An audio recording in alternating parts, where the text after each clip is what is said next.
கட்சியினுடைய பெயர் அனைத்திந்திய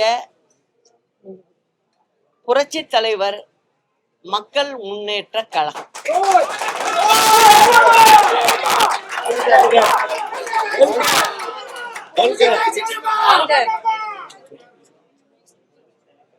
இந்த கட்சிக்கு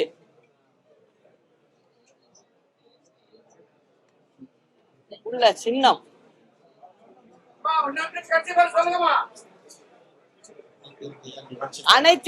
அனைத்திந்திய புரட்சி தலைவர் மக்கள் முன்னேற்ற கழகம். அதற்கு ஒதுக்கப்பட்ட இந்த சட்டமன்ற தேர்தலுக்கு தென்னந்தோப்பு சின்னம்.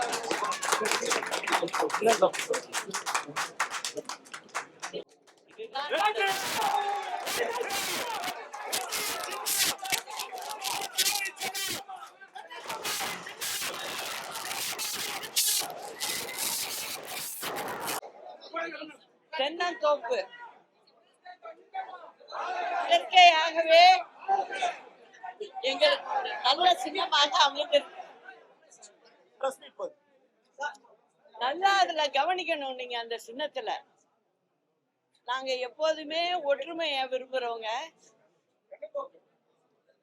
எல்லோரும் ஒன்றாக இருக்கணும் அப்படிங்கிற எண்ணத்தை தவிர வேற எண்ணமே எனக்கு கிடையாது. அதனால நான் மக்களோடு இருப்பேன் என்றும் அதற்கு இந்த சின்னமே ஒரு சான்று. ஒரு கூட்டு குடும்பம் போல் இந்த சின்னம் அமைந்திருக்கிறது.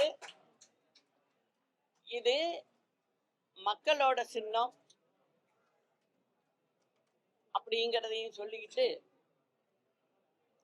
வரும் சட்டமன்ற தேர்தலில் தமிழ்நாடு மற்றும் பாண்டிச்சேரி இரண்டிலும்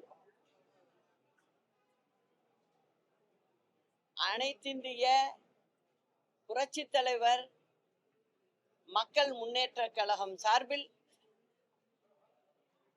தென்னந்தோப்பு சின்னத்தில் வேட்பாளர்கள் வருவார்கள். அது உங்கள் வீட்டு சின்னம், அது மக்களுக்கான சின்னம். நிச்சயமாக தமிழ்நாடு மக்கள் எங்களோடு இருப்பார்கள். பாண்டிச்சேரி மக்களும் எங்களுக்கு ஆதரவு தருவார்கள் என்று சொல்லி, அண்ணா நாமம் வாழ்க, புரட்சி தலைவர் நாமம் வாழ்க, புரட்சி தலைவி அம்மா நாமம் வாழ்க. நன்றி, வணக்கம்.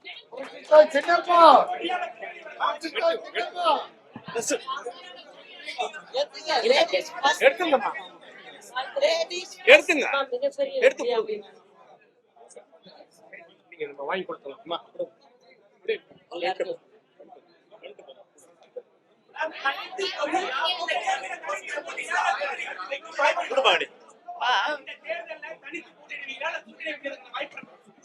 அதாவது நான் எங்க சின்னத்தை பாத்தீங்களா? தென்னந்தோப்பு எத்தனை மரம் இருக்கு.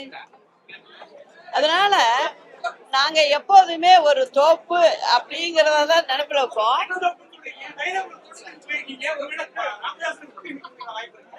அதாவது சில பேர் பாப்பீங்க, யாருமே கூட்டணி வேணாம், யாருமே முக்கியஸ்தர்கள் கட்சியில வேணாம் அப்படின்னு தனியா போவாங்க. ஆனா நாங்க அப்படி இல்லை.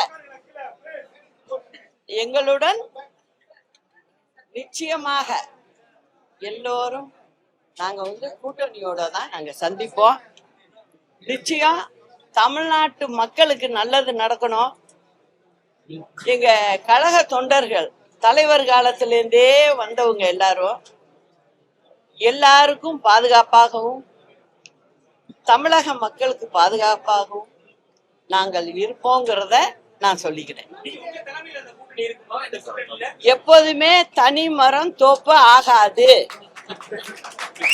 அது ஒரு நல்ல பழமொழி, நம்ம தமிழ்நாட்டு பழமொழி. அது அதற்கு ஏற்ப நாங்கள் தனிமரமா வரல, தோப்போட தான் வந்திருக்கோம்.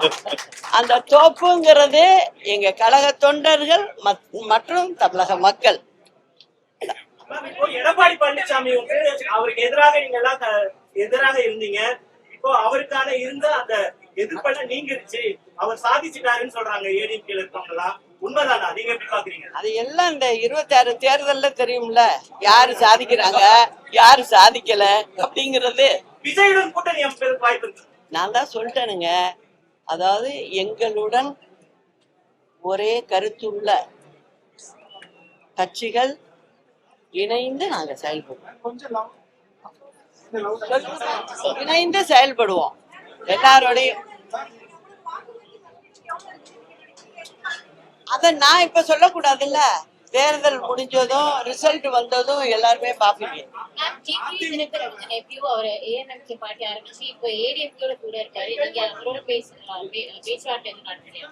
அதாவதுங்க,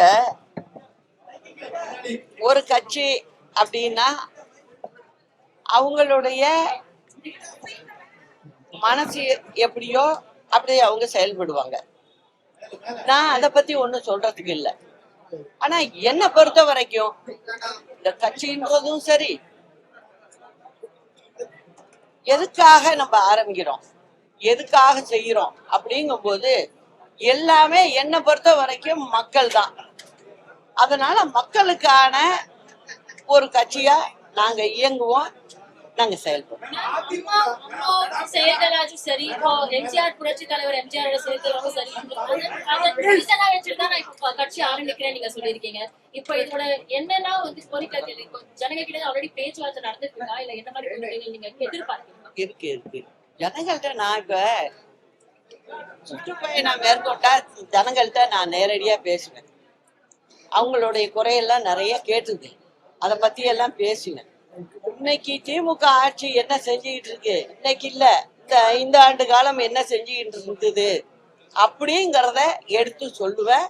அந்த கடமை எனக்கு ரொம்ப இருக்கு, நான் செய்யணும். உங்களோட நிறைய பேர் வந்து சேர்ந்து நின்றுருக்காங்க. அம்மா இருந்த போது சரி, இப்போ ஓ பன்னீர்செல்வம் ஆகட்டும், டிடிவி தினகரன் ஆகட்டும், நிறைய பேர் அவங்களோட இணைந்து நின்றுருந்தாங்க. ஆனா இப்ப எல்லாருமே வந்து அவங்க தனிப்படை ஒரு ரூட்ல போயிருக்காங்க. இப்போ இந்த மாதிரி யாராச்சும் அந்த குழுல இங்க வந்து சேர்க்க வாய்ப்பு இருக்கு? அதாவதுமா, நீங்களே சொல்லிட்டீங்க, உங்க கேள்வியிலே பதில் இருக்கு. தனித்தனி குழுவா போயிட்டு இருக்காங்க. இப்ப ஒருத்தவங்க ஒரு ரூட்ல போய் நான் அங்க போறேன் அந்த ஊருக்குன்னு சொல்றாங்க, நான் ஒரு நேர் வழியில போயிட்டு இருக்கேன். அப்படிதான் இதை எடுத்துக்கணும். பிரதான ஆளுங்கட்சி பிரதான எதிர்க்கட்சி ரெண்டு பேரும் வீழ்த்த முடியும் நினைக்கிறீங்களா? உங்க கூட்டணியை என்னங்க, திமுகவையும் அதிமுகவையும் உங்களால வீழ்த்த முடியும்னு நினைக்கிறீங்களா? என்னை பொறுத்த வரைக்கும் மக்களுடைய பிரச்சனை தான் பிரதானம். அத சரியா செய்யல, இவங்க யாருமே செய்யல. அந்த செய்யலைங்கிறத நான் மக்கள்கிட்ட போய் கேட்பேன், எடுத்து சொல்லுவேன், சொல்லி நாங்க வாக்குகளை பெறுவோம்.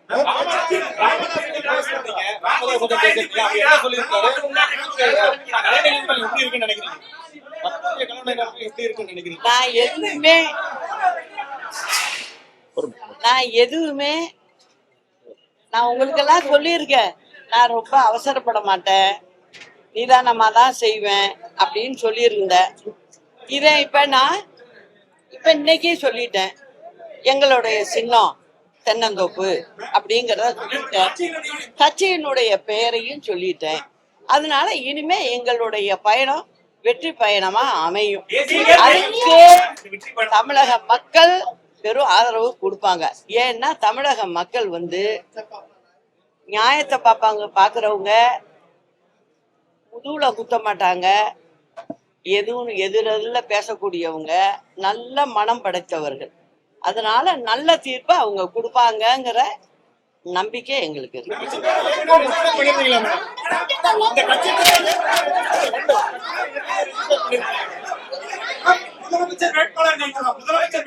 அதாவது சொல்றத கேளுங்க, மக்கள் தான் இறுதி எஜமானர்கள்.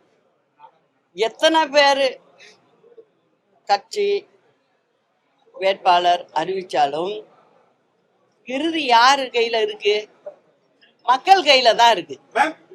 அதனால நிச்சயமாக அந்த மக்கள் நல்ல தீர்ப்பை கொடுப்பாங்க, நல்ல ஆட்சியா இருக்கும். இது வரைக்கும் சொல்லுங்க, அம்மா இப்ப இல்ல, ஆனா ஒவ்வொரு வீட்லயும் போய் கேளுங்க, ரோட்ல நடந்து போறவங்கள்ட்ட கேளுங்க, என்ன சொல்றாங்க? அம்மா ஆட்சி வேறங்க அப்படிங்கிறாங்க. இத நாங்களா சொல்லி கொடுத்தோம்? அம்மா நல்லது செஞ்சாங்க, அத மனதார பாராட்டு விதத்துல மக்கள் சொல்றாங்க. இதுதான் நிதர்சன உண்மை. இதே போல நடக்குங்கிறது தான் என்னுடைய எண்ணம். இப்ப திமுகவை பொறுத்த வரைக்கும் 5 வயசு பெண் குழந்தையில இருந்து மூதாட்டி வரைக்கும் இப்ப 2-3 மாசத்துல பாத்தீங்கன்னா அவ்வளவு கற்பழிப்பு நடந்திருக்கு. ரோட்ல பகல்ல போகும்போதே வெட்டுறான், நொங்கு சீவுற மாதிரி சீவிட்டு போயிட்டு இருக்காங்க. இதையெல்லாம் அவங்களுக்கு பார்க்க முடியல. அவங்க என்ன செய்யறாங்க? ஒரே வேளை இந்த 5 ஆண்டு கால ஆட்சிய ஒரு விளம்பர ஆட்சியா கொண்டு போனது மட்டும் இல்லாம அவங்க தன்னுடைய திமுகவை வளர்க்கறதுக்கு அவங்க என்ன பண்ணிட்டாங்க? இந்த மக்கள்ல ஏமாத்தி ஆட்சிக்கு வந்திருக்காங்க. அந்த ஆட்சியை ஓட ஓட விரட்டுறதுதான் எங்களோட வேலை. அதுக்கு தமிழ்நாட்டு மக்களும் எங்களோட சேர்த்து